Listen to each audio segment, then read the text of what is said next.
اور پریٹورین آرمی ایک ایسی چیز کو کہتے ہیں جو کہ اپنے دفاع کے لیے کھڑی ہوتی ہے، جو کہ ڈنڈے سے سرکار چلا رہی ہوتی ہے اور اپنے آپ کو ڈیفینڈ کرنا چاہتی ہوتی ہے بجائے لوگوں کے۔ تو عموماً پاکستان کی جو ملٹری ہے اس کو کہتے ہیں کہ یہ پریٹورین آرمی ہے۔ پریٹورین جو آرمی ہے اس کا جو کانسیپٹ ہے وہ رومن امپائر سے شروع ہے۔ وہاں پہ ایمپرر آگسٹس تھا جس نے پریٹورین گارڈ بنائے تھے، اور وہ اس طرح کے لوگ تھے کہ ان کا مقصد ان کو بنانے کا مقصد یہ تھا کہ جو آگسٹس تھا، جو ایمپرر آگسٹس تھا، اس کو پروٹیکٹ کیا جائے۔ تو وہ آہستہ آہستہ طاقتور ہوتے گئے، اور وہ جہاں سے جا رہے ہوتے تھے وہیں پہ لوگوں کو سزائیں دے دیتے تھے، اور وہ آہستہ آہستہ ان کی طاقت بڑھتی گئی، حتیٰ کہ وہ اتنے طاقتور ہو گئے کہ وہ حکومت کے اندر انٹرفیئر کرنا شروع ہو گئے، لوگوں کو پاور دینا شروع ہو گئے، ہٹانا شروع ہو گئے۔ بلکہ 193 اے ڈی میں جو رومن ایمپرر تھا پرٹینیکس، اس کی اسیسینیشن کے بعد انہوں نے اپنا بندہ کھڑا کر دیا جس کا نام تھا دیدیس جولینس، اور اس کو انہوں نے ایمپرر بنانے میں کامیابی دلائی۔ تو جو پریٹورین آرمی تھی وہ صرف ان کا کام جو کہ صرف گارڈ کرنا تھا رومن ایمپررز کو، انہوں نے ایکچولی بھرتیاں کرنا شروع کر دیں اور پھر حکومت کے اندر انٹرفیئر کرنا شروع کر دیا، اور وہ وہاں سے پھر کوئی بھی ایک ایسی دفاعی قوت جو کہ حکومت کے اندر انٹرفیئر کرنا شروع ہو جائے اس کو پریٹورین آرمی کہتے ہیں۔ اور یہی وہ ورڈ ہے جو کہ پاکستان آرمی کے لیے بار بار یوز ہوتا ہے، کیونکہ وہ ان کا حکومت کے اندر سیاست میں بہت زیادہ عمل دخل رہا ہے۔ تو یہ چیز جو ہے یہ عموماً کہتے ہیں کہ Pakistan army is not a people's army, it is a praetorian army. اور جب رول کی بات ہوتی ہے تو عموماً ہم کہتے ہیں کہ ایک جنرلائزڈ ایک برش پکڑتے ہیں اور ہم لوگ کہتے ہیں کہ جی سب کچھ جو ہے اسٹیٹ ہے وہ پاکستان آرمی ہی چلا رہی ہے، لیکن یہ بات مجھے درست نہیں لگتی، کیونکہ مجھے لگتا ہے کہ پاکستان آرمی کا جو رول ہے وہ آج تک کسی نے اسیسمنٹ نہیں کی کہ اس کو کوانٹیفائی نہیں کیا کہ ان کا رول کتنا ہے، کتنا کم ہے، اور وہ کیا چاہتے ہیں۔ تو یہاں پہ میں صرف ایک انالیسس دے سکتا ہوں، حقیقت بتانا تو اوبویسلی نہ تو میں کامران شاہد ہوں اور نہ ہی میں کامران خان ہوں جن کو GHQ میں انٹری حاصل ہے۔ تو میری یہ کوشش ہوگی کہ میں ایک اسیسمنٹ کروں باہر کھڑے ہو کے کہ جو آرمی کا رول ہے پاکستان ملٹری کا وہ سیاست میں کتنا ہے۔ تو اس کے لیے ہم لوگوں کو پاکستان بننے سے پہلے جانا پڑے گا، جب کمبائن انڈیا ہوتا تھا، برٹش انڈیا جو ہوتا تھا۔ تو جو سب کانٹیننٹ تھا 18th سینچری میں، یہاں پہ صرف برٹش نہیں تھے، یہاں پہ فرینچ بھی تھے، اور فرینچ اور برٹش کی آپس میں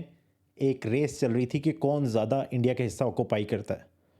تو جو فرینچ تھے انہوں نے دیکھا کہ یہاں پہ لینڈ کو کیپچر کرنے کے لیے انہیں بار بار لڑائی کرنی پڑتی ہے، اور لڑائی کرنے سے ان کا اسلحہ بھی ضائع ہوتا ہے، اپنے بندے بھی مرتے ہیں، اور پھر بہت زیادہ ریزسٹنس بھی آتی ہے، اور جب وہ آکوپائی کر بھی لیتے ہیں تو یہاں پہ انٹرنل لوگ جو ہیں وہ ان کے ساتھ ان کے خلاف ریزسٹنس کھڑی کر دیتے ہیں۔ تو انہوں نے کہا کہ بہتر ہے کہ ہم لوگ اس سارے مسائل کو حل کرنے کے لیے کوئی نیا انوویٹیو ماڈل لے کر آئیں، اور انہوں نے there is something called a subsidiary alliance model. تو سبسڈری الائنس ماڈل کیا تھا؟ یہ تھا کہ اگر فرینچ جو ہیں وہ ایک ایریا کے اوپر ان کی نظر ہے، اور وہاں کا جو بادشاہ ہے یا مہاراجہ ہے یا ایمپرر ہے وہ 3 چیزیں انہیں دے دیتا ہے، مثلاً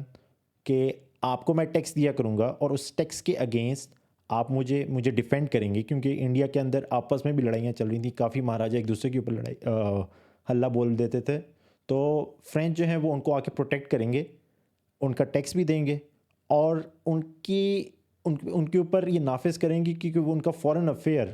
کہ وہ کس کے ساتھ ٹریڈ کر سکتے ہیں، کس کے ساتھ ایکسپورٹ کر سکتے ہیں، کس کو امپورٹ کر سکتے ہیں چیزیں، وہ بھی فرینچ ہی دیکھیں گے۔ تو وہ جو فرینچ انڈیا کے گورنر جنرل تھا جوزف ڈوپلیکس، اس نے 1748 میں یہ ماڈل انٹروڈیوس کروایا تھا انڈیا میں، نظام آف حیدرآباد کو۔ تو انہوں نے جب یہ ماڈل لے لیا تو اس کے بعد 3 ministries specifically defence ministry, foreign affairs اور فائنانس، یہ 3 چیزیں جو ہیں وہ فرینچ گورن کرتے تھے۔ جو وہاں کا لوکل جو مہاراجہ ہوتا تھا یا ایمپرر ہوتا تھا وہ گورن نہیں کرتا تھا۔ اور پھر ان کو دیکھا دیکھی جو برٹش انڈیا تھی اس میں بھی رابرٹ کلائیو نے یہ ماڈل انٹروڈیوس کیا، کیونکہ ایک کمپٹیشن چل رہا تھا فرینچ اور برٹش میں کہ کون انڈیا کا زیادہ حصہ کیپچر کرتا ہے۔ تو انہوں نے بھی کہا کہ لڑنے سے بہتر ہے کہ ہم لوگ بھی سبسڈری الائنس ماڈل پہ جائیں۔ تو انہوں نے سب سے پہلے یہ سبسڈری الائنس ماڈل انٹروڈیوس کروایا، اور انہوں نے آفر کی میر جعفر کو۔ میر جعفر جو ہے وہ سپہ سالار تھا سراج الدولہ کا بنگال میں. تو اس کو کہا کہ اگر تم ہمارے ساتھ مل جاتے ہو تو تمہیں تو ہم سربراہ بنا ہی دیں گے بنگال کا, لیکن تم نے 3 چیزیں ہمیں دینی ہیں, اور وہی 3 چیزیں تھیں, ministry of defence, ministry of finance اور منسٹری آف فارن افیئرس, کہ اگر وہ 3 چیزیں برٹش کنٹرول کریں گے, برٹش ایسٹ انڈیا کمپنی, تو ہم تمہیں بنگال گورن کرنے دیں گے, تم اس کے سربراہ بن جاؤ گے. اور پھر ایگزیکٹلی اس طرح ہی ہوا کہ میر جعفر نے پھر دھوکہ دیا سراج الدولہ کو, اور اس کے بعد پھر وہ خود وہاں کا مہاراجہ بن گیا, اور یہ 3 منسٹریز برٹش کے پاس چلی گئیں. تو یہ ایک ہسٹری ہے یہاں اس ایریے کی, کہ یہ 3 منسٹریز جو ہیں وہ ہمیشہ بہت امپورٹنٹ سمجھی جاتی ہیں. اور پھر جب پاکستان بنا تو یہی 3 منسٹریز کا آپ دیکھتے ہیں کہ آرمی اور سویلین حکومت میں آپس میں ہمیشہ انہی 3 منسٹریز پہ سب سے زیادہ ٹاکرا ہوتا رہا ہے. بلکہ اسپیسیفکلی جو انسٹنس ہے وہ یہ ہے کہ 1988 میں جب بے نظیر بھٹو الیکشن جیت گئی تھیں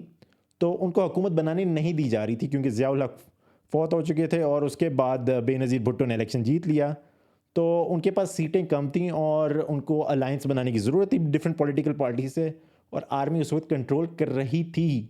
کہ کس کی حکومت ہوگی اور کیسے ہوگی. تو اس وقت 3 منسٹریز ان سے مانگی گئی تھیں, اور وہ یہی 3 تھیں, ڈیفینس, فارن افیئرس اور فائنانس. اور بلکہ وہ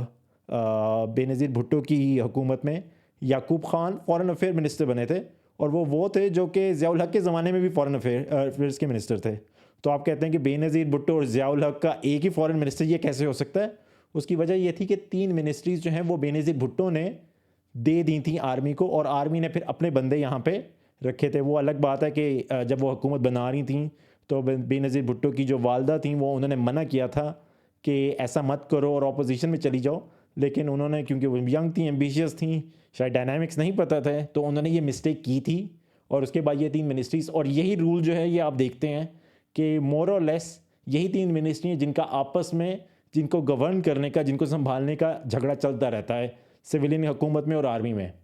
تو آپ نے اگر کسی بھی گورنمنٹ کو دیکھنا ہو کہ وہ کتنا under the influence of army ہے, تو یہ 3 منسٹری میں دیکھیں کون سے بندے بیٹھے ہوئے ہیں. مثلا ابھی پچھلی حکومت جب عمران خان کی تھی تو ڈیفینس منسٹر جو تھے وہ پرویز خٹک تھے, اور آپ کو پتہ ہے پرویز خٹک کہاں سے آئے ہوئے ہیں. پھر سملرلی جو فائنانس منسٹری تھی وہ آپ کو پتہ ہے کہ پہلے اسد عمر تھے, اور اسد عمر کے بعد جو ہیں وہ 2 اور منسٹر آئے, شوکت ترین اور پیر زادہ, وہ کہاں سے آئے وہ بھی آپ کو پتہ ہے اسٹوریز. پھر جو ہے تیسرے نمبر پہ فارن افیئرز البتہ شاہ محمود قریشی کے پاس تھی. تو آپ کو نظر آتا ہے کہ ان 3 میں سے 2 منسٹریز جو تھیں وہ تھوڑی ڈاواڈول تھیں. سملرلی پھر نواز شریف کی جو حکومت تھی اس میں بھی آپ دیکھ لیں کہ یہ 3 منسٹریز جو ہیں, مثلاً جو ڈیفینس تھی وہ خواجہ آصف کے پاس تھی. خواجہ آصف کون ہے؟ وہ وہی ہیں جنہوں نے جنرل باجوہ کو فون کر کے 2018 کے الیکشن میں چیزیں چینج کروائی تھیں. ان کے خود مطابق انہوں نے خود بتایا ہوا ہے, آن ریکارڈ ہے, کہ وہ کس کے بندے ہیں, ان کی الائنسز کہاں پہ ہیں. فارن افیئرز میں کوئی بندہ تھا ہی نہیں. سردار عزیز کچھ عرصے کے لیے تھے فارن منسٹر, لیکن وہ ایڈوائزر تھے, منسٹر نہیں تھے. وہ بھی میرے خیال میں پہلے 2013 سے 2015 تک تھے. اور جو فائنانس تھی وہ اسحاق ڈار کے پاس تھی. تو ان 3 منسٹریز میں آپ دیکھتے ہیں اگین کہ تقریباً 2 منسٹریز جو ہیں وہ اگین کمپرومائز تھیں. تو کسی بھی حکومت کو آپ نے گیج کرنا ہو پاکستان میں کہ اس کے اوپر کتنا سایہ ہے آرمی کا اور وہ کتنی انڈیپینڈنٹ ہے, تو یہ 3 منسٹریز ضرور دیکھا کریں اور جاننے کی کوشش کیا کریں کہ اس کا انفلوئنس کتنا ہے آرمی کا ان پہ. تو یہ ہے, یہ کوانٹیفائی کرنے کی کوشش کر رہا ہوں میں کہ آرمی کا جو رول ہے, جس کو ہم پریٹورین آرمی بولتے ہیں, وہ پریٹورین آرمی ایکچولی چاہتی کیا ہے. تو وہ اس کے علاوہ بھی ہوگا, لیکن یہ 3 چیزیں, یہ 3 ایسے ڈیفینٹ چیزیں جو کہ آپ کو بار بار نظر آتی ہیں. تو یہاں پہ میں اب پہلا ایپیسوڈ ختم کر رہا ہوں مارشل لاء کی سٹوری کو بتانے کا. اس میں آگے جو ہیں اس سیریز کے یہ پہلا ایپیسوڈ ہے اور 6 اور ایپیسوڈز ہوں گے. اب اگلے ایپیسوڈ میں ہم لوگ ڈسکس کریں گے کہ یہ تو ہم نے بول دیا کہ پریٹورین آرمی ہے, لیکن ہم لوگ ڈسکس کریں گے کہ کیا یہ پاکستان کے لیے صحیح ہے, کیا آرمی رول پاکستان میں ہونا چاہیے اور یا نہیں ہونا چاہیے. ہر بندے کے بائسز ہوتے ہیں, ہر بندہ یہ سمجھتا ہے کہ جو آرمی ہے اس کو بیرکس میں ہونا چاہیے, لیکن کچھ ہمیں دنیا میں ایسی ایگزامپلس بھی ملتی ہیں جہاں پہ آرمی نے بہت اچھے اچھے کام بھی کیے ہیں. تو یہ ہم اگلے ایپیسوڈ میں ڈسکس کریں گے کہ وہ کیا چیزیں ہیں جن کو مد نظر رکھتے ہوئے ہم لوگوں کو آرمی کو بیرکس میں بھیجنا یا آرمی کو پارلیمنٹ میں بٹھانا جو ہے وہ ہمیں کس بنا پہ ہمیں دیکھنا چاہیے. پھر ہم لوگ یہ ڈسکس کریں گے کہ سیاستدانوں کا کیا عمل دخل رہا ہے آرمی کو سیاست میں گھسیڑنے کا، کیونکہ کئی دفعہ ایسا ہوتا ہے کہ ہم لوگ یہ سمجھتے ہیں کہ آرمی خود یہ سب کچھ کر رہی ہے، لیکن پاکستان کی ہسٹری میں ہمیں پتہ چلتا ہے کہ بہت دفعہ سیاستدان، بلکہ آلموسٹ ہر دفعہ سیاستدان کچھ حرکتیں ایسی کرتے ہیں جن کی وجہ سے آرمی آ جاتی ہے حکومت میں۔ پھر ہم لوگ یہ دیکھیں گے کہ آرمی کا اپنے اندر جو ایمبیشیس لوگ ہیں انہوں نے کیا کیا چیزیں کی جس کی وجہ سے آرمی بار بار یہ ایک پرومیننٹ رول اور پھر آ کے پی ٹی وی پہ میرے عزیز ہم وطنوں ان کو کرنا پڑتا ہے۔ اور پھر ہم لوگ یہ دیکھیں گے کہ عوام، میں اور آپ جیسے جو لوگ ہیں، ہم لوگوں کا کیا قصور ہے جن کی وجہ سے ہم لوگوں نے اس چیز کو بار بار ریپیٹ ہونے دیا ہے۔ لاسٹلی ہم لوگ کوشش کریں گے کہ ان سب چیزوں کا کوئی سلوشن دیں، اور اس کے لیے ہم لوگ اس کو بینچ مارکنگ کریں گے، اس کو کمپیئر کریں گے انڈیا کے ساتھ کہ انڈیا میں وہ کیا چیزیں ہوئیں جن کی وجہ سے وہاں پر نہیں آیا، لیکن سب کانٹیننٹ میں جو باقی کنٹریز بنی، پاکستان، سری لنکا، بنگلہ دیش، میانمار، ان سب میں آرمی کا پرابلم ہے۔ تو وہ کیا انڈیا نے کیا ڈیفرنٹ کیا جس کی وجہ سے وہاں پہ کبھی آرمی کا مسئلہ نہیں آیا، لیکن ان باقی کنٹریز میں بار بار آتا ہے۔